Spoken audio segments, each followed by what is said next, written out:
না বাজারে না না না এখন যাব না, কারণ অনেক কাজও রয়েছে। চলো না, ডিফারেন্ট মাছ পছন্দ মতো কিনবে। না না, তুমি নিয়ে চলে এসো। কি আনবো? আমার পছন্দ হয় না আমার মাছ। তুমি নিয়ে আসবে, আজকে তো সানডে, তুমি ইলিশ মাছ নিয়ে আসো, আর বাকি যদি যা পাবে নিয়ে আসো। কোনো মাছ হয় না, নাম বলতে হয় মাছ। তাহলে ওই ট্যাংরা নেবে, তারপরে ওটা কি বলে, পারছে না, কই নেবে। ব্রেকফাস্ট কি আউটসাইড থেকে কিনে আসবো না তুমি কিছু বানাচ্ছো?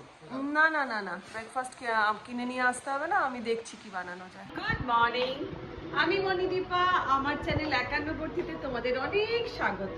কেমন আছো সবাই? আশা করছি সবাই খুব ভালো আছো। তো আজকে হচ্ছে সানডে, এখন ঘড়ির কাঁটায় বেজে গেছে 9:30। মুখার্জি বাবু চলে গেছে বাজারে মাছ আনতে, কারণ এই গরমে বলেছি আর মাংস খাবো না, বলেছি মাছ নিয়ে আসতে। তো ঢুকে পড়ছি এখন রান্নাঘরে ঢুকবো, ফার্স্ট একটু ব্রেকফাস্টটা বানিয়ে নেবো। আর সানডেতে মনে হয় দেখবে একটু আলাদা কিছু ব্রেকফাস্ট হলে বেশি ভালো লাগে।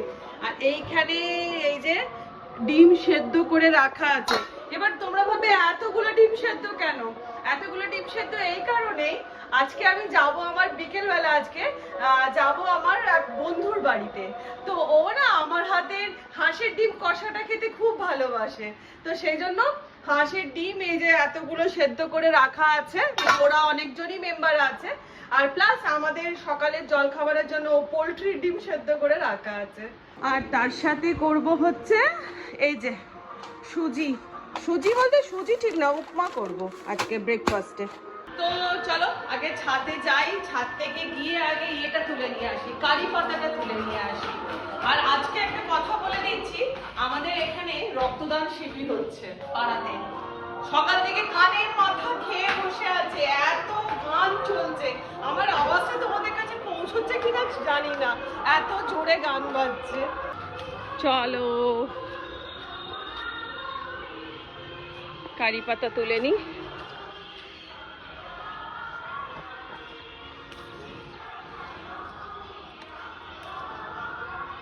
দাদা বলছি, আমাকে একবার কয়েকটা কথা বলুন। এই গন্ধরাজ লেবু, আমার তো অনেক গন্ধরাজ লেবু ধরে, তো একজনের ধরছে না, তার জন্য কি করবে?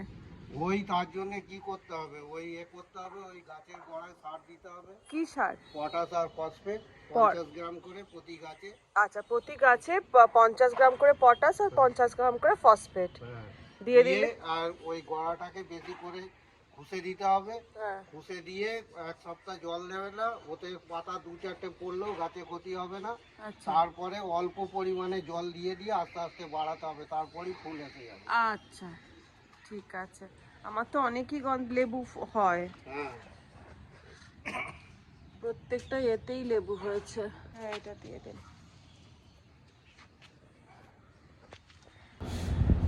একজন দিদিভাই আমাকে ব্লগে কমেন্ট করেছিল যে মণিদীপা একটু জানিও যে লেবু গাছে কি কি সার দেবো, তাই জন্য তোমাদেরকে জানিয়ে দিলাম। আর এই দেখো, এইদিকে লাউ, কুমড়ো, শসা, ঝিঙে এইসব নতুন নতুন সব গাছ বসিয়েছি। এইদিকে রয়েছে, এই দেখো এইখানে বস্তায় বস্তায় সমস্ত রয়েছে। যাই হোক, আমার কারি পাতা নেওয়া হয়ে গেছে, চলো এবার নিচে যাওয়া যাক। আর ব্রেকফাস্টটা বানিয়ে নিয়ে তারপরে যাব হচ্ছে পুজো করতে।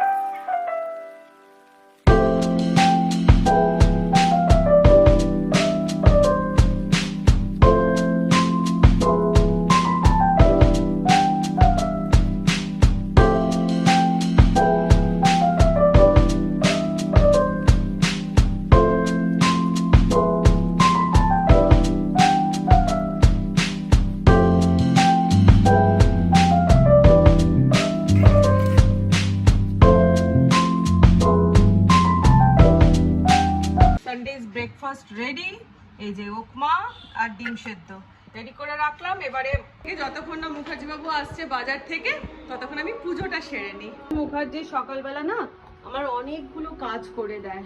দেখো, সকালেই আমার গপুকে তুলে ঘুম থেকে তুলে বিস্কুট ফিস্কুট সমস্ত খাইয়ে দেয়, তারপরে এই যে ঠাকুরের বাসন ধুয়ে রেখেছে, ফুল তুলে রেখেছে, ঠাকুর ঘর পুরো মুছে রেখেছে। এবার আমার কাজ হচ্ছে শুধু বসে পুজোটা করে নি। वक्रतुंड महाकाय सूर्यकोटि समप्रभ निर्विघ्नं कुरु मे देव सर्वकार्येषु सर्वदा। ओम गं गणपतये नमो नमो श्री सिद्धि विनायक नमो नमो अष्ट विनायक नमो नमो गणपति बप्पा मोरिया मंगल मूर्ति मोरिया। ओम गं गणपतये नमो। सांब सदाशिव सांब सदाशिव सांब सदाशिव सांब सदाशिव हर महादेव हर हर महादेव। পুজো কমপ্লিট হয়ে গেছে। এদিকে মুখার্জি বাবুও বাজার থেকে চলে এসেছে। কি করে এসছো? রক্তদান করে এলাম। রক্তদান করে এলে? হ্যাঁ, সার্টিফিকেট দেখিয়ে দাও। ও, ব্লাড ডোনেশন বছরে 4 বার দিই তো আমি। বছরে 4 বার রক্ত দেয়। আর রক্তদান করে আবার কি দেবে? না, রক্তদান করে গিফট দেয় যে? না, গিফট না, আমাদের ওসব নেই। ও তোমাদের ওসব নেই? না, আমরা ওসব পছন্দ করি না। ওকে। ব্রেকফাস্টটা কেমন লাগলো? সুজি ভালো হয়েছে? ঠিক আছে। উপমা। এখানে পান্তুয়া শুয়ে আছে। আর এই যে মুখার্জি বাবুর, এটা হচ্ছে ব্লাড ডোনেশন ক্যাম্প যে আমাদের এখানে হচ্ছে, এই যে ব্লাড দিয়ে এসছে। তো চলো এবার আমিও ব্রেকফাস্টটা সেরে নিই। আর আজকে আমাদের ব্রেকফাস্ট, হ্যাঁ ব্রেকফাস্টটা দেখলে, হ্যাঁ হ্যাঁ আমাদের ব্রেকফাস্টটা তো দেখলেই, এই যে উপমা আর বয়েলড এগ।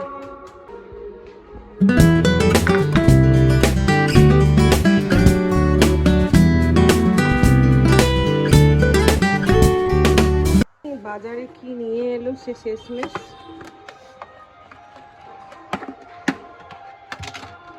চিংড়ি মাছ,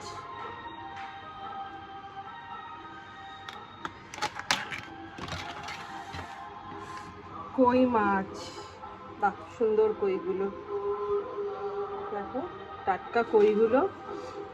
তার সাথে চারাপোনা মাছ, ছাতের গাছে লাল শাক। ও আচ্ছা, তুমি তুলে নিয়ে এলে? না না, দাদা তুলে গেছিল, হ্যাঁ দিতে ভুলে গেছিল। আচ্ছা আচ্ছা, ফ্রিজে রেখে দিচ্ছি। হ্যাঁ ফ্রিজে রেখে দাও। তাহলে শাকটা করে নিই নাকি? না মাছেতে ইলিশ মাছ এনেছো? তাহলে তেল করব। আর তার সাথে এটাতে বোধহয় ইলিশ আছে।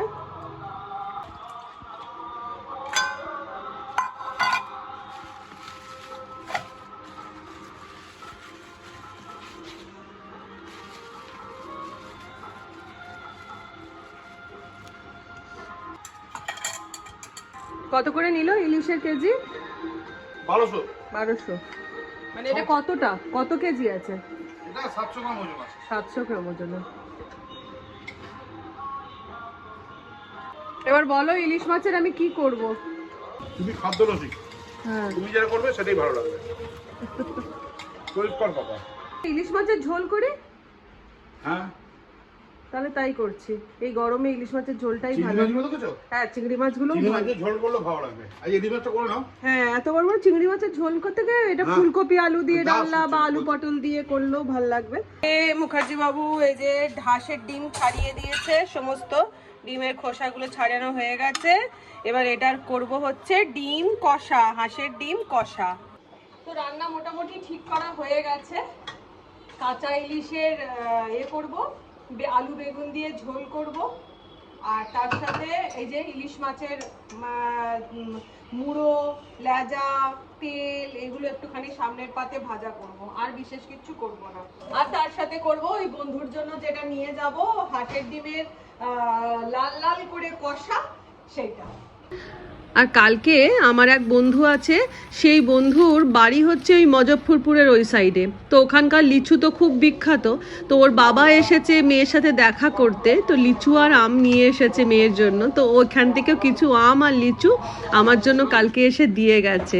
এই দেখো ওই এতগুলো আম, লিচু, আর ওখানকার লিচু তো মারাত্মক টেস্টি। তো এখন রান্না বসিয়ে দিলাম।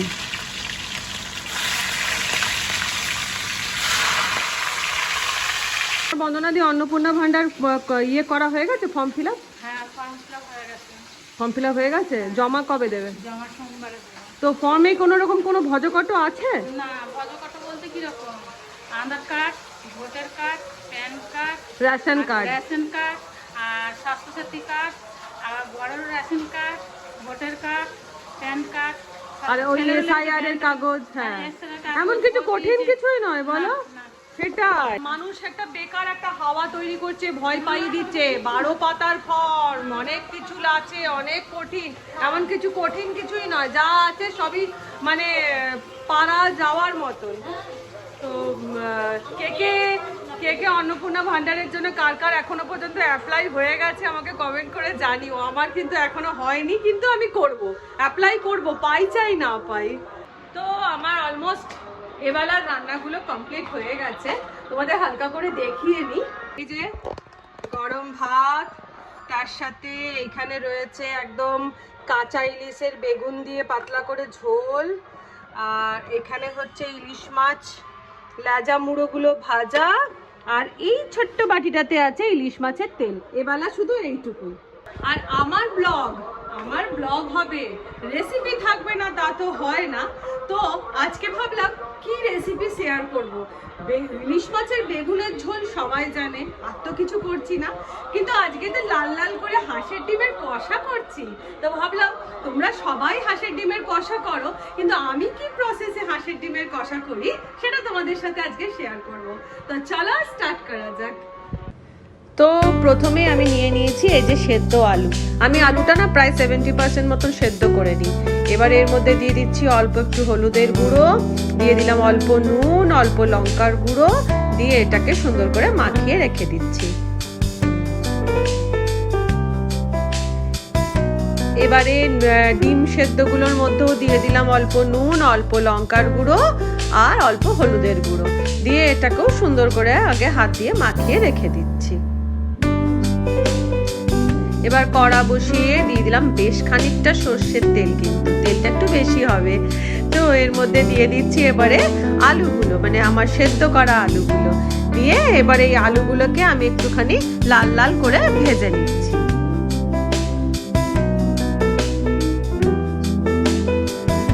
আলুগুলো ভাজা হয়ে গেছে, এবার এগুলো তেল থেকে তুলে নিচ্ছি। এবার ওই তেলেতেই দিয়ে দিলাম ডিমগুলো।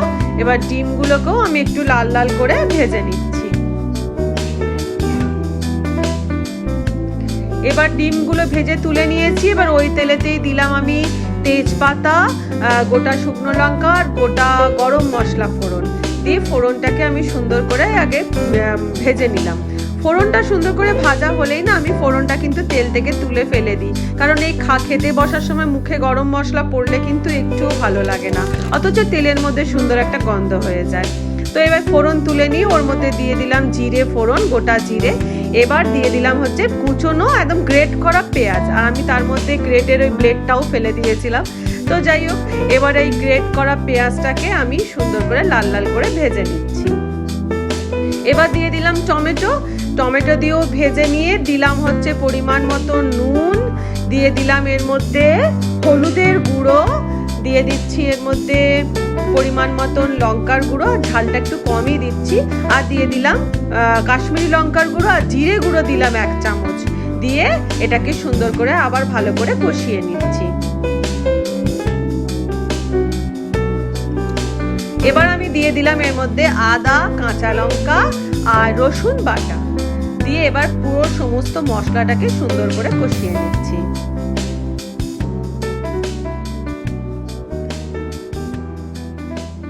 রান্নায় টেস্ট আনার জন্য, ব্যালেন্স আনার জন্য দিয়ে দিলাম অল্প চিনি দিয়েও আবার ভালো করে কষিয়ে নিচ্ছি মশলাটা তেল ছাড়া পর্যন্ত। তেল মশলা থেকে ছেড়ে যাওয়ার পরে এবার আমি ওই সেদ্ধ করা ডিম আর সেদ্ধ করা আলু দিয়ে এবার ভালো করে মশলাটাকে আলু আর ডিমের সাথে কষিয়ে নিচ্ছি। ডিম আলু সমস্ত ভালো করে কষে গেছে। এবার দিয়ে দিলাম গরম মশলা বাটা। আমি একটু বেশি গরম মশলা ইউজ করি, তো বাটা মশলাটা দিলে খেতেও ভালো হয়। ব্যাস এবার কষিয়ে নিলাম, বা একটু ভালো করে তেল ছেড়ে গেলে আমাদের ডিম আলু কষা রেডি হয়ে গেছে। হাঁসের ডিমের ডিম আলু কষা, এটা কিন্তু বলতেই হবে।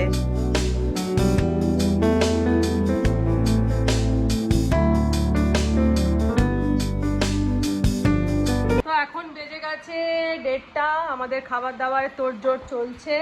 এদিকে মুখার্জি বাবু সানডে তো ওই খাবার দাবার রেডি করে, তো খাবার রেডি করছে। কষাটা আমি বানালাম আমার বন্ধুর জন্য, সেটা এখন এখানে চলছে প্যাকিং। বন্ধু কি বিয়ে নাকি ডিম মারা করছে হ্যাঁ 15টা ডিম খাবে বন্ধুর জন্য মানে ওই আর কি, বন্ধু মানে বন্ধু, family। বন্ধু অ্যান্ড ফ্যামিলি। বন্ধুর জন্য বললে কিন্তু বন্ধু একা খাবে না। বন্ধু অ্যান্ড ফ্যামিলির জন্য। আর এখানে আমরা বসে পড়ছি, আজকে আমাদের সাথে খাচ্ছে হচ্ছে আমাদের রনি সুন্দরী। রনি সুন্দরী তো হ্যাঁ। আর এইটা হচ্ছে আমাদের রনি সুন্দরীর ভাত। এইটুকু, এটা হচ্ছে বেশি হলো অনেক। ওরে বাবা, অনেক এইটুকু রনি, এইটুকু খাবি, এইটুকু এইটুকু খাবি না। আমি তোকে দেখিয়ে দিচ্ছি। ছেড়ে দে, খেতে হবে। ছেড়ে দে। মায়ের মতো করিস না, একটু কমাবো ব্যাস। এ বাবা, এই ভাত প্লেটের এক কোনায় পড়ে আছে। দাঁড়া, তোর সামনে আমাদের ভাতগুলো হচ্ছে পাহাড়। Cat jumping. আমি তো মাথায় খেয়ে যাবো, তুমি কি বেশি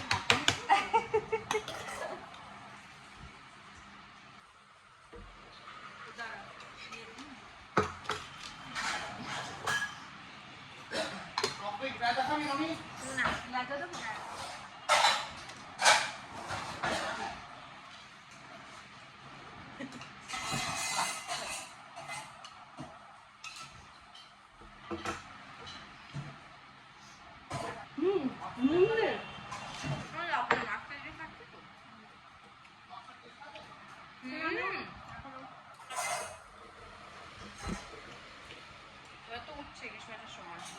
বর্ষা, যদিও সারা বছরই পাওয়া যায়।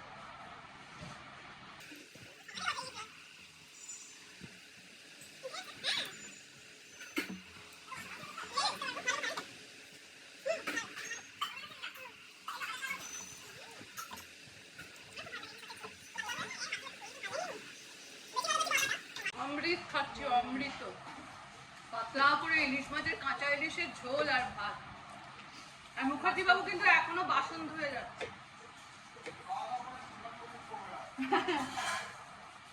যাই হোক, ব্লগটা আমরা শেষ করে দিচ্ছি।